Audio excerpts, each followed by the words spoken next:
Samiha মুবাশশিরা রোদসী Dhaka medical কলেজের K79 ব্যাচের শিক্ষার্থী। দ্বিতীয় স্থান অর্জন করে নিজেকে তিনি প্রমাণ করেছেন একজন মেধাবী শিক্ষার্থী হিসেবে।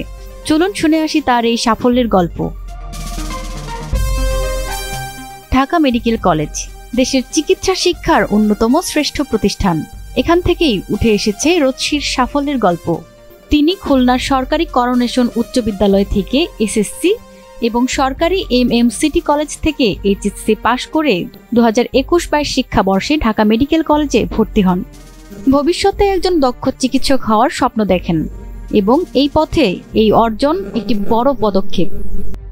আমার অনুভূতি বলতে, আমার পরীক্ষার সময় মনে করেন আমার মূল টার্গেট ছিল পাশ করা, কিভাবে ভালো মতো পাশ করা যায়।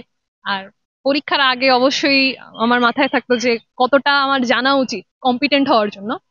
তো পরীক্ষার রেজাল্ট পেয়ে আসলে অনেক ভালোই লাগতেছিল যে আমি যতটুকু এক্সপেক্ট করছি তার থেকে বেশি পেয়ে গেছি।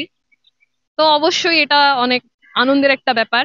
আর আমার সবচেয়ে বেশি খুশি লাগছিল যে আমি যতটা না আনন্দিত হয়েছি তার থেকে বেশি আমার শিক্ষকরা, আমার বন্ধু বান্ধবীরা, ওরা বেশি আনন্দিত হয়েছিল ব্যাপারটাতে।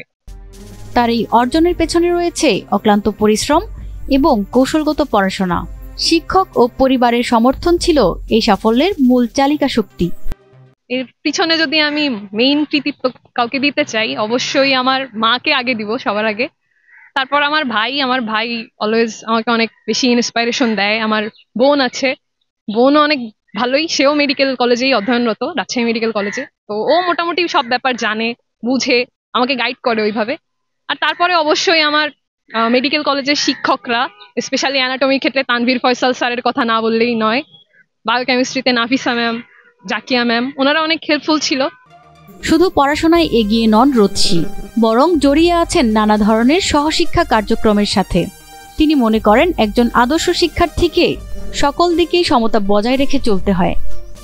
এটা আসলে কোন পয়েন্ট অফ ভিউ দিয়ে আমি দেখতেছি তার উপর ডিপেন্ড করে। আমার মনে হয় ব্যালেন্স থাকা উচিত, যে আমার এক্সামের টাইমে আমি অবভিয়াসলি এক্সট্রা কারিকুলার অ্যাক্টিভিটিসে বেশি টাইম দিব না। এখানে আমি 80% টাইম আমার কারিকুলার কাজে দিব, আর 20% যদি দরকার পড়ে তখন এক্সট্রা কারিকুলার অ্যাক্টিভিটিসে দিব। সামিহা মুবাশশিরা রোদসীর এ ধরনের সাফল্য অন্য শিক্ষার্থীদের জন্য অনুপ্রেরণার। তার এই অর্জন প্রমাণ করে কঠোর পরিশ্রম ও নিষ্ঠার মাধ্যমে যে কোনো লক্ষ্য অর্জন করা কঠিন কিছু নয়। এটা আসলে কোন পয়েন্ট অফ ভিউ দিয়ে আমি দেখতেছি তার উপর ডিপেন্ড করে। আমার মনে হয় ব্যালেন্স থাকা উচিত, যে আমার এক্সামের টাইমে আমি অবভিয়াসলি এক্সট্রা কারিকুলার অ্যাক্টিভিটিসে বেশি টাইম দিব না। এখানে আমি 80% টাইম আমার কারিকুলার কাজে দিব, আর 20% যদি দরকার পড়ে তখন এক্সট্রা কারিকুলার অ্যাক্টিভিটিসে দিব।